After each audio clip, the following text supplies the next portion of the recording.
Welcome to another episode from The Watch Advocate. Today is going to be a really fun show. I know I missed a week and I'm sorry for that, but hey, vacation counts and vacation really matters. And The Watch Advocate is not only about just doing the best that I can to provide good information about watches to the average everyday person, but also, to relax a little. And sometimes to relax, you have to actually go out and relax, stop working for a while. And that's the topic of the show, vacation watches. And kind of the thought process that goes through them, some things I've heard, and some thoughts on, maybe some do's, some don'ts.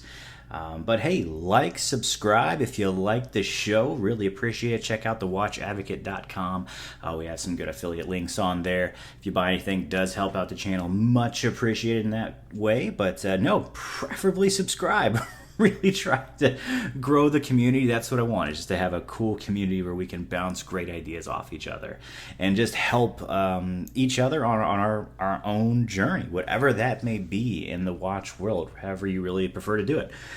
So for me, I guess there's a lot of news that happened this week and last week. Goodness gracious, Tudor went nuts on all their new watches coming out, especially with the new Pelagos small 39mm that came out. That's supposedly a dive watch where they took out half the specs and then also took out all the media about diving. So interesting one on that.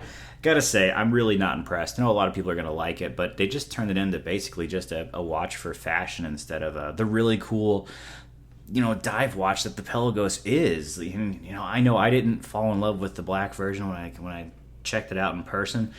I now, after vacation, see where that blue water comes from, and I won't mention specifically, but daggone, I'm almost in love with the blue regular original Pelagos again. But that's a whole different matter. That may be a future pickup for myself. But that's the new wild news from Tudor. They also released the Ranger a few weeks ago, too. Maybe a month ago on the Ranger. So interesting stuff from them. Not really sure where they're going, but seems to be more fashion than function these days, which is kind of a bummer. I mean, that's what Rolex is for. Tudor's supposed to be the actual tool watch of that whole area, but it is what it is. Today, let's go back to the topic of vacation watches, and I'm just gonna go through my thought process on this. So I kind of watched some other videos and listened to some advice, talked to some guys at work, and a lot of people will take several watches. They will also make sure they don't take their most expensive watch. And some people don't really care. Their thought process, so if I lose one, whoop-de-doo. I want one for every single situation that's out there. For myself, I usually do two types of vacations with my family. It is either really wild in the mountains, really cool, very adventurous. You're going to be going through a lot of rugged terrain and yet pampering yourself all along the way. Or the basic beach vacation. Hitting up the islands and having a good time that way. This one was more of an islandy vacation, so less adventure, and my thought process was, just have fun, be flashy, and it's going to be water-oriented. And with that in mind, I went to my collection and thought, okay, well, let's take a couple here. Let's see what I really want to take. And, obviously a G-Shock just makes the most sense for travel, for getting through airports and getting beat up. You're going through LA, my goodness, you don't want to get anything stolen through there. So that was kind of my first thought. Went through a Squale, thought maybe an ocean crawler. And then honestly, I really just thought, I don't like the idea of taking off a watch and leaving it in the condo or hotel room, wherever you're staying, and having it be possibly stolen from somebody else that might know that code. And just having that annoying, wonder happening does not make vacation fun. So for me, I really thought, I'm not going to take multiple watches. I'm going to narrow it down to one. And that's what I did. It was like, now it's what do you narrow it down to? Do you want to narrow it down to a cheap watch, something that you don't care about, that you can beat up, a G-Shock? You want to wear something fairly nice and flashy? For me, that'd be like my Squale Matic. That thing is super flashy, high polish, super blue and white. It just screams, hey, I'm wearing a watch, look at me, which I kind of enjoy. That's what I got it for. It's very summery, very beachy. It's a dive watch. Now, it does come on a leather strap, so that was an issue. Like, hey, I'll have to get a different strap for it. There's no way I can jump in the salt water, jump in the pools, jump in the hot tubs, and then keep this same watch on and go to dinner with. It's just not going to happen. I'm going to ruin the leather strap.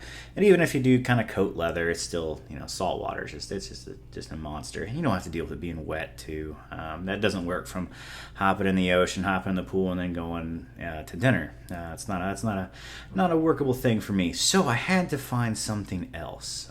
And honestly, what I wanted to do from the get-go was take my Omega Seamaster SMP, and I thought, what if it gets damaged? What if it gets, it's too flashy and people see it and want to steal it? And I thought, those are thoughts, and I know a lot of people won't take their Rolex out on vacation either because it's just too flashy and people recognize them. Honestly, guys, I just don't care about that anymore. I can take care of my own. If you're going to come after me, fine. Go for it. I'm not going to worry about that. But I'm also not going to worry about it being stuck in the hotel or condo. So for me, I wanted a one-and-done option. And that means it needs to not only be a one-and-done option, it needs to be a one-and-done sort of bracelet and or rubber strap that comes with it. And for me, it was the Omega Seamaster. It was just the perfect option for me. I have the original black rubber strap that comes with it. It's very comfy. It fits my wrist well. I knew I was going to be doing a lot of diving, tons of snorkeling, and then going to a really nice dinner, on the beach right after. So it had to flex into all those sort of things for me.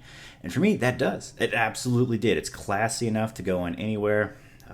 And yet it's also rugged enough to go through all the diving. That was my favorite part, is that it's just, if you can see it, you can take a cool picture of it underwater and not have to worry about it. And I never had to worry about it for a second. I think that's the best part, is that is a rugged watch. It is classy. It looks really good. It flexes. Thanks to James Bond with taking Omegas into the new world. You can take a Seamaster anywhere. Throw it under a tux. So I think the bracelet works a little better in that way. But for me, I just took the rubber strap. I didn't change watches the entire trip. And I didn't have to worry about it because I didn't take it off. Go shower with it. What do you do? Not gonna lose it. It's not going anywhere. And for me, I think that was the perfect answer. It wasn't taking multiple watches or cheap watches. No, I wanted to wear something nice everywhere I went. It's vacation. Enjoy it. If you can't enjoy what you have and you're too worried about it, then I think you've actually outpriced yourself for that product. And I really do believe that. It's a thing. It goes for almost everything. If something's too nice and you're afraid to actually mess with it and damage it, then what's the point of having it to start with if you're not going to use it for its purpose? That's really, really what I kind of came down to. And I think everybody needs to find what that price point is for them. And I think that's important. If you go out and buy something super expensive, like, okay, if $10,000 is wildly expensive and you go out and buy a nice Rolex and you're afraid to wear it, I not only think you've wasted your money. Okay, well, you could have invested if it's a Rolex. So, it'll usually appreciate, although the bubble has popped. So it won't appreciate as much if you have the wrong one. And you have to be, that's only if you're having like a Submariner or something that'll appreciate. Or, obviously one of those crazy yacht masters or something that's out there that's really going high. Or the Kermit. But okay, I digress. For the most part, if it's just too expensive to wear and it's not going to appreciate, and believe me, there's only a few watches that do, then don't buy it. Then don't spend that much money. Find something else. Buy another vacation instead.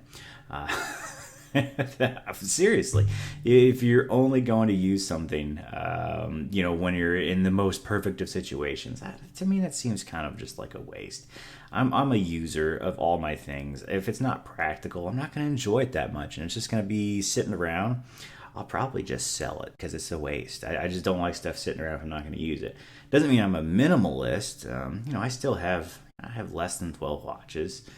But I try to use all my things, because if I don't, I'm just kind of, it just seems like it is truly wasteful at that point. Now, if it's heirloom, that kind of changes things, but for the most part, I kind of feel like that's where I'm at with it. So that's how I thought about my vacation watch. How do you think about your vacation? What do you do when it comes to watches? Do you take multiple ones? Do you really think, okay, no, that's the ridiculous. I do just take inexpensive watches because I don't want to worry about them, and that's my worry point. So let me know. What do you think? Where are you at with the whole situation of what do I take? Do I take expensive? Do I take non-expensive? What are your preferences? I'm honestly interested, and if there's a different way to go at it, cool. I really do want to know. And I will say this: if I do go on kind of the more mountainy adventure, I do take G-Shocks. If it's going that way, it's no longer the nice dive watch. I want something truly rugged because there is actually kind of dangerous situations I can get in there, and I do want my watch to be able to do a lot of things for me. So that's kind of a different situation, different circumstance. I'm a little less worried about being dressy out in Wyoming or Utah or something like that versus hopping out to really nice the Caribbean or Hawaii or something like that.